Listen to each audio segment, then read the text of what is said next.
Samantala, ika-5 taon na ngayon mula na maging bahagi ang GMA Network ng trading sa stock market. At kanina, mga opisyal ng Kapuso Network ang nanguna sa pagbubukas ng kalakalan sa Philippine Stock Exchange. Narito po ang report.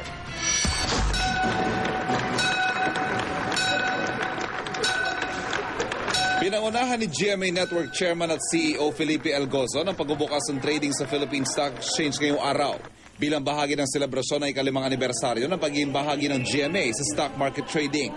Naroon din sila GMA President and COO Gilberto R. Duavit Jr., GMA Executive Vice President and Chief Financial Officer Felipe S. Yalo. Iba pang board members ng GMA na sina Judith Vasquez, Dr. Jaime Laya, dating Chief Justice Artemio Panganiban, Joel Jimenez, Laura Westfall at Corporate Secretary Roberto Parel. Naroon din sina PSE Chairman Jose Pardo at PSE President and CEO Hans Sikat. Nagpasalamat si Attorney Gozon sa pagkilala ng PSE sa tagumpay ng GMA.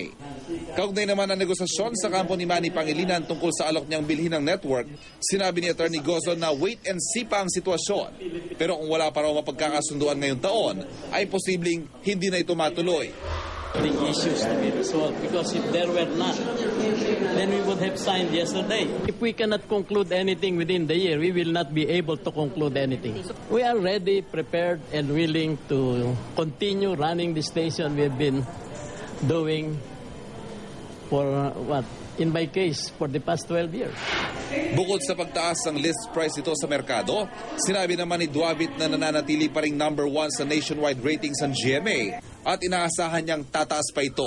We expect the ratings to go up further. Now, following from that, we can expect improved business performance, and from there, some manifestation in the stock prices.